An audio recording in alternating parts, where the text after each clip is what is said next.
सफलता एक यात्रा है, मंजिल नहीं।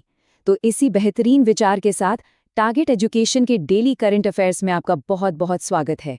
आज तारीख है 10 फरवरी 2026।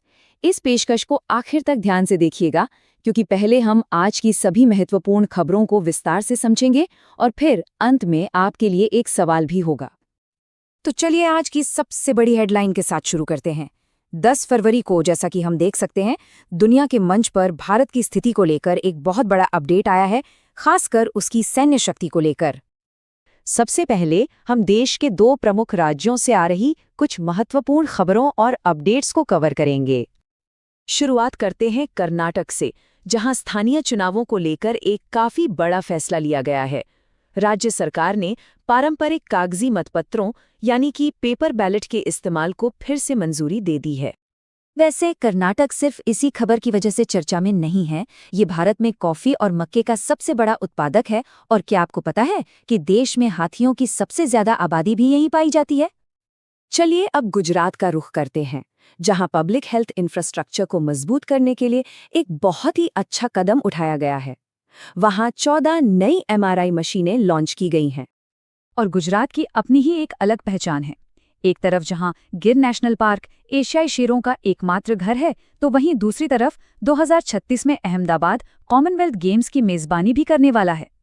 तो राज्यों से निकलकर अब जरा बड़ी पैमाने पर देखते हैं कि 2026 में ग्लोबल स्टेज पर भारत कहां खड़ा है। और ये एक बहुत बड़ी खबर है। भारत अब आधिकारिक तौर पर दुनिया की चौथी सबसे बड़ी सैन्य शक्ति बन गया है। और देखिए, ये सैन्य ताकत अकेली नहीं है। देश इंफ्रास्ट्रक्चर और मानव विकास में भी जबरदस्त तरक्की कर रहा है, जैसे कि दुनिया का दूसरा सबसे बड़ा सड़क नेटवर्क होना और साक्षरता दर का लगभग 81% तक पहुंचना। भारत की इस बढ़ती ताकत का असर जाहिर है बिजनेस और ग्लोबल अफेयर्स पर भी पड़ता है। तो चलिए इस क्षेत्र की कुछ बड़ी खबरों पर नजर डालते हैं। कॉर्पोरेट जगत से एक ऐसी खबर आई है जो इतिहास में दर्ज हो गई है। रिटेल की दिग्गज कंपनी वॉलमार्ट ने $1 ट्रिलियन का मार्केट वैल्यू हासिल कर लिया है, और ऐसा करने वाली ये दुनिया की पहली रिटेल कंपनी बन गई है। इसी बीच दक्षिण अफ्रीका से विज्ञान और वन्यजीव संरक्षण दोनों ही क्षेत्रों से काफी दिलचस्प खबरें हैं। वहां फुट एंड माउथ डिजीज का पहला टीका लॉन्च हुआ है, और साथ ही अवैध शिकार से निपटने के लिए एक बहुत ही अनोखी तकनीक भी अपनाई गई है। आज की तारीख 10 फरवरी हमें एक बहुत ही जरूरी विषय की याद दिलाती है। ये तारीख 10 दिसंबर को मनाए जाने वाले मानवाधिकार दिवस से जुड़ती है, और हमारी अगली खबर इसी से संबंधित है। मानवाधिकारों की बात करें तो ईरान से एक चिंताजनक खबर आई है। नोबेल शांति पुरस्कार विजेता नरगिस मोहम्मदी को 7 साल की और जेल की सजा सुना दी गई है। इस खबर को बेहतर तरीके से समझने के लिए ईरान के बारे में कुछ मुख्य बातें जानना जरूरी है, जैसे कि वहां का नेतृत्व और भारत के साथ उसका ऑपरेशन सिंधु जैसा कनेक्शन। चलिए अब आगे बढ़ते हैं और खेल की दुनिया से जुड़ी कुछ रोमांचक खबरें और भारत के ऊर्जा क्षेत्र में हो रहे एक बड़े विकास पर बात करते हैं। खेलों में भारत का प्रदर्शन काफी शानदार रहा। जहां नई दिल्ली में हुई एशियन शूटिंग चैंपियनशिप में हमें रजत पदक मिला, वहीं हरियाणा की टीम ने 72वीं महिला सीनियर नेशनल कबड्डी टूर्नामेंट जीतकर परचम लहरा दिया है। और हरियाणा की ये खेल सफलता उस राज्य से आती है जो इनोवेशन में भी काफी आगे है, जैसे कि भारत की पहली हाइड्रोजन ट्रेन का लॉन्च और अंतर्राष्ट्रीय सौर गठबंधन के मुख्यालय की मेजबानी। अब ऊर्जा क्षेत्र की बात करें तो SJVN ने असम में 70 मेगावाट की धुबरी सौर परियोजना की शुरुआत की है, जो रिन्यूएबल एनर्जी की दिशा में एक बहुत महत्वपूर्ण कदम है। और ये सौर परियोजना असम में है, एक ऐसा क्षेत्र जो अपनी जबरदस्त बायोडाइवर्सिटी और पड़ोसी देशों के साथ मजबूत संबंधों के लिए जाना जाता है। इसका एक बेहतरीन उदाहरण है भूटान, जिसने हाल ही में भारत के प्रधानमंत्री को अपने सर्वोच्च नागरिक सम्मान से सम्मानित किया है। और अब इससे पहले कि हम आज के सत्र को समाप्त करें, चलिए दिन की कुछ अन्य जरूरी सुर्खियों पर एक तेज नजर डाल लेते हैं। तो देखिए, केरल ने एक वाइल्ड लाइफ सैंक्चुरी को बटरफ्लाई सैंक्चुरी का दर्जा दिया है। उड़ीसा ने तंबाकू उत्पादों पर पूरी तरह से बैन लगा दिया है, और स्पेन बच्चों के लिए सोशल मीडिया बैन करने वाला पहला यूरोपीय देश बन गया है। तो ये थी आज की कुछ अहम खबरें, और अब हम पहुंच गए हैं आज के इस सत्र के अंतिम पड़ाव पर, यानी आज की चुनौती पर। तो आज का सवाल ये है, देश का पहला पूर्ण बीमाकृत जिला यानी फुली इंश्योर्ड डिस्ट्रिक्ट कौन सा बना है? इस सवाल का जवाब भी उसी बड़ी कहानी का हिस्सा है जिसे आज हमने देखा है कि चाहे वो सैन्य ताकत हो या वित्तीय सुरक्षा, देश हर मोर्चे पर आगे बढ़ रहा है। अपना जवाब नीचे कमेंट्स में जरूर बताइएगा। नमस्कार, टारगेट एजुकेशन में आपका स्वागत है। चलिए आज 10 फरवरी 2026 की सबसे बड़ी खबरों पर एक नज़र डालते हैं और समझते हैं कि इन घटनाओं के पीछे की कहानी आखिर है क्या। देखिए, हर खबर, चाहे वो राजनीति की हो, खेल की या फिर इकोनॉमी की, ये सब एक बड़ी तस्वीर का हिस्सा हैं। तो आज हम क्या करने वाले हैं? हम इन अलग अलग टुकड़ों को जोड़कर देखेंगे कि 10 फरवरी का दिन हमें हमारे देश और दुनिया के बारे में क्या सिखा रहा है। तो चलिए शुरू करते हैं। तो सबसे पहले बात करते हैं भारत की खबरों की। आज लोकतंत्र, हेल्थ और एनर्जी, इन सेक्टर्स में कुछ बहुत ज़रूरी डेवलपमेंट्स हुए हैं। कर्नाटक से एक बड़ा पॉलिटिकल फैसला आया है। वहां अब पंचायत और नगर निगम चुनावों में फिर से कागजी मतपत्र यानी कि पेपर बैलेट का इस्तेमाल होगा। ये कदम ऐसे समय में आया है जब देश में ईवीएम की सेफ्टी को लेकर बहस चल रही है। और हाँ, एक और इंटरेस्टिंग बात, कर्नाटक सिर्फ अपनी पॉलिटिक्स के लिए ही नहीं बल्कि भारत का सबसे बड़ा कॉफी प्रोड्यूसर होने के लिए भी जाना जाता है। अब चलते हैं गुजरात, जहां के हेल्थ सेक्टर को एक जबरदस्त बूस्ट मिला है। वहां 14 नई एमआरआई मशीनें लगाई गई हैं। अब जानते हैं, ये मशीनें शरीर की काफी डिटेल्ड तस्वीरें लेती हैं जिससे बीमारियां पकड़ना और आसान हो जाएगा। ये इन्वेस्टमेंट दिखाता है कि गुजरात, जो गिर नेशनल पार्क और एशियाई शेरों के लिए तो मशहूर है ही, अब अपनी हेल्थ सुविधाओं को भी वर्ल्ड क्लास बना रहा है। एनर्जी सेक्टर की बात करें तो SJVN लिमिटेड, जो कि एक सरकारी कंपनी है, उसने असम में 70 मेगावाट का एक बड़ा सोलर प्रोजेक्ट शुरू किया है। ये असम को क्लीन एनर्जी की तरफ ले जाने वाला एक बड़ा कदम है। और आपको बता दूं, ये राज्य सिर्फ एनर्जी में ही नहीं बल्कि वाइल्ड लाइफ कंजर्वेशन में भी कमाल कर रहा है। हाल ही में वहां 0 राइनो पोचिंग का टारगेट अचीव किया गया है। ये दिखाता है कि असम पर्यावरण को लेकर कितना सीरियस है। तो ये तो थीं देश की खबरें। अब देखते हैं कि इंटरनेशनल लेवल पर स्पोर्ट्स से लेकर मिलिट्री रैंकिंग तक भारत कहां खड़ा है। और स्पोर्ट्स से आई है एक शानदार खबर। हरियाणा की महिला टीम ने 72 सीनियर नेशनल कबड्डी टूर्नामेंट 2026 का खिताब जीत लिया है। ये जीत एक बार फिर साबित करती है कि भाई कबड्डी में हरियाणा का कोई जवाब नहीं। भारत के खाते में एक और मेडल। नई दिल्ली में हुई एशियन शूटिंग चैंपियनशिप 2026 में सम्राट राणा और सुरुचि सिंह की जोड़ी ने मिक्स्ड टीम इवेंट में सिल्वर मेडल अपने नाम किया है। अपने ही घर में ये एक वाकई शानदार परफॉर्मेंस है। अब एक जरूरी सवाल, मिलिट्री पावर के मामले में 2026 में भारत दुनिया में किस पायदान पर है? सोचिए जरा, इसका जवाब शायद आपको हैरान कर दे। तो जवाब है, भारत दुनिया की चौथी सबसे पावरफुल सेना है। जी हाँ, हमसे आगे सिर्फ अमेरिका, चीन और रूस हैं। ये रैंकिंग दुनिया में भारत की बढ़ती स्ट्रैटेजिक इंपॉर्टेंस को साफ दिखाती है। चलिए अब भारत से बाहर निकलते हैं और दुनिया की कुछ बड़ी आर्थिक और ग्लोबल खबरों पर एक नज़र डालते हैं। बिजनेस की दुनिया में तो एक नया इतिहास ही बन गया है। रिटेल की जानी मानी कंपनी वॉलमार्ट $1 ट्रिलियन की मार्केट वैल्यू को पार करने वाली पहली रिटेल कंपनी बन गई है। आप अंदाजा लगा सकते हैं ये कितनी बड़ी रकम है। ये सिर्फ वॉलमार्ट के साइज को ही नहीं बल्कि ग्लोबल कंज्यूमर मार्केट की ताकत को भी दिखाता है। इंडियन इकोनॉमी के लिए एक अच्छी खबर है। इन्वेस्टमेंट बैंक गोल्डमैन सैक्स ने अनुमान लगाया है कि 2026 में भारत की GDP ग्रोथ रेट 6.9% रहेगी। ये आंकड़ा भारत को दुनिया की सबसे तेजी से बढ़ने वाली बड़ी अर्थव्यवस्थाओं में से एक बनाता है। अब बात ग्लोबल हेल्थ की। यहाँ एक बड़ी कामयाबी मिली है। साउथ अफ्रीका ने 20 साल में पहली बार फुट एंड माउथ डिजीज, जिसे मुंह फका खुरपका रोग भी कहते हैं, उसके लिए एक नई वैक्सीन लॉन्च की है।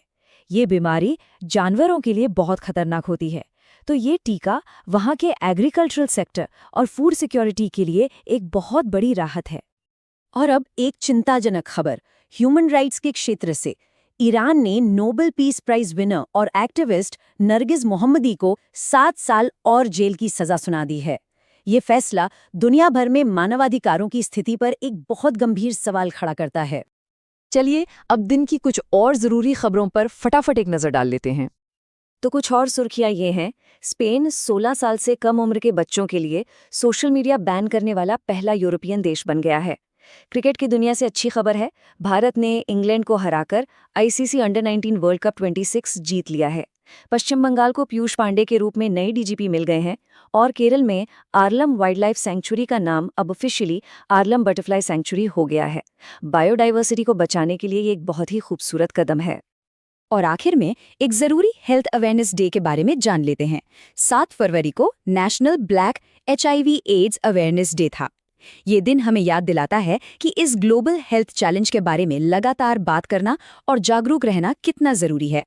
तो आज की ये सारी खबरें हमें सोचने पे मजबूर करती हैं। जैसे भारत में पूर्ण बीमाकृत यानी फुल्ली इंश्योर्ड जिले बनाने की जो पहल शुरू हुई है, उसका भविष्य क्या होगा? क्या ये मॉडल पूरे देश के लिए एक नई सोशल सिक्योरिटी की राह बन सकता है? इस पर सोचिएगा जरूर। तो आज के इस न्यूज राउंडअप में बस इतना ही। उम्मीद है आपको ये एनालिसिस पसंद आया होगा। अगर आप ऐसे ही और अपडेट्स चाहते हैं तो टारगेट एजुकेशन को फॉलो और सब्सक्राइब करना न भूलें। इस पूरे एनालिसिस की PDF आपको हमारे टेलीग्राम चैनल पर मिल जाएगी। और हाँ, लेटेस्ट अपडेट्स के लिए हमें इंस्टाग्राम और टेलीग्राम पर जरूर फॉलो करें। मिलते हैं कल की ताज़ा खबरों के साथ। धन्यवाद। नमस्कार। चलिए आज की सारी बड़ी खबरों को फटाफट वन लाइनर में निपटाते हैं। आज हम जानेंगे वो सब कुछ जो जानना जरूरी है, और वो भी कुछ ही मिनटों में। तो फिर आज की हेडलाइंस क्या हैं? आइए एक एक करके सारी बड़ी खबरों को वन लाइनर में देख लेते हैं। शुरुआत करते हैं राष्ट्रीय समाचारों से। देखते हैं देश से आज क्या-क्या जरूरी वन लाइनर्स हैं। तो पहला वन लाइनर यह है कि हर साल 7 फरवरी को national black HIV/AIDS awareness day मनाया जाता है। इसका मकसद, जैसा कि नाम से ही जाहिर है, इस समुदाय में HIV/AIDS को लेकर जागरूकता फैलाना है। अगली खबर कर्नाटक से है। वहां की सरकार ने पंचायत चुनावों में फिर से कागजी मतपत्र मतलब पेपर बैलेट्स के इस्तेमाल को मंजूरी दे दी है। EVM पर जो बहस चल रही है, उसके बीच ये एक बड़ा फैसला माना जा रहा है। अब एक अच्छी खबर गुजरात से। वहां के हेल्थ केयर को मजबूत करने के लिए 14 नई MRI मशीनें लगाई गई हैं। मतलब मरीजों को अब जांच के लिए लंबा इंतजार नहीं करना पड़ेगा और इलाज भी बेहतर मिलेगा। और अब चलते हैं असम। यहां SJVN ने 70 मेगावाट का दुबरी सोलर प्रोजेक्ट शुरू किया है। ये प्रोजेक्ट असम को क्लीन एनर्जी तो देगा ही, साथ ही बिजली की जरूरतें पूरी करने में भी मदद करेगा। चलिए अब देश की खबरों से आगे बढ़कर अर्थव्यवस्था और विज्ञान की दुनिया के कुछ इंपॉर्टेंट वन लाइनर्स देख लेते हैं। इकोनॉमी की दुनिया से एक जबरदस्त खबर। वॉलमार्ट, जी हां, वॉलमार्ट बन गई है पहली रिटेल कंपनी जिसका मार्केट वैल्यू $1 ट्रिलियन तक पहुंच गया है। ये तो एक बहुत बड़ी बात है। और सिर्फ वॉलमार्ट ही नहीं, भारतीय इकोनॉमी के लिए भी एक अच्छी खबर है। गोल्डमैन सैक्स का अनुमान है कि 2026 में भारत की GDP ग्रोथ रेट 6.9% तक रह सकती है। ये एक मजबूत भविष्य का इशारा है। हाँ, 6.9%। इस नंबर को याद रखिएगा। भारतीय इकोनॉमी के लिए ये एक बहुत पॉजिटिव साइन है। चलिए अब थोड़ा जोश और एनर्जी बढ़ाते हैं और रुख करते हैं खेल जगत की तरफ। और स्पोर्ट्स से हमारे लिए एक और अच्छी खबर। नई दिल्ली में जो एशियन शूटिंग चैंपियनशिप हुई, उसमें सम्राट राणा और सुरुचि सिंह की जोड़ी ने मिक्स्ड टीम इवेंट में सिल्वर मेडल जीता है। कमाल का प्रदर्शन। और कबड्डी के मैदान से भी खुशखबरी है। हरियाणा की महिला टीम ने बहुत ही शानदार खेल दिखाया और 72वीं सीनियर नेशनल कबड्डी टूर्नामेंट का खिताब अपने नाम कर लिया है। तो ये तो थी देश और खेल की बातें। अब जरा देखते हैं कि दुनिया भर में क्या चल रहा है। एक बड़ी खबर साउथ अफ्रीका से आ रही है। वहां की सरकार ने 20 साल में पहली बार जानवरों में होने वाली फुट एंड माउथ डिजीज के लिए वैक्सीन लॉन्च की है। ये वहां के पशुओं के लिए एक बहुत बड़ी राहत है। अब बात करते हैं ग्लोबल पावर की। 2026 की जो लेटेस्ट रैंकिंग आई है, उसके हिसाब से मिलिट्री पावर के मामले में भारत दुनिया में चौथे नंबर पर है। और टॉप पर कौन है? तो इस रैंकिंग में पहले नंबर पर है अमेरिका, दूसरे पर चीन, तीसरे पर रशिया और फिर चौथे नंबर पर भारत अपनी जगह बनाए हुए हैं। अब एक चिंताजनक खबर ईरान से। वहां नोबेल शांति पुरस्कार विजेता और मानवाधिकार कार्यकर्ता नरगिस मोहम्मदी को 7 साल और जेल की सजा सुनाई गई है। चलिए अब जाते जाते कुछ और खबरें देख लेते हैं, बिल्कुल तेजी से रैपिड फायर स्टाइल में। पहली खबर, स्पेन 16 साल से कम उम्र के बच्चों के लिए सोशल मीडिया बैन करने वाला पहला यूरोपियन देश बन गया है। क्रिकेट फैंस के लिए बहुत बड़ी खुशखबरी। इंडिया ने इंग्लैंड को हराकर आईसीसी अंडर 19 वर्ल्ड कप 2026 अपने नाम कर लिया है। वाह! एक बड़ी appointment. Senior IPS officer Piyush Pandey को पश्चिम बंगाल का नया डीजीपी नियुक्त किया गया है।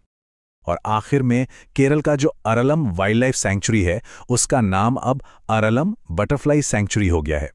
ये वहां पाई जाने वाली तितलियों की खास प्रजातियों को एक ट्रिब्यूट है। ठीक है, तो अब बारी है आज के सवाल की। तो आज का सवाल ये है कि हाल ही में देश का पहला फुल्ली इंश्योर्ड यानी पूर्ण बीमाकृत जिला कौन सा बना है? सोचिए और अपना जवाब नीचे कमेंट्स में जरूर लिखिएगा। तो बस आज के लिए इतना ही। उम्मीद है ये वन लाइनर अपडेट पसंद आया होगा। अगर हाँ, तो लाइक, शेयर और सब्सक्राइब करना मत भूलिएगा। मिलते हैं कल नई खबरों के साथ।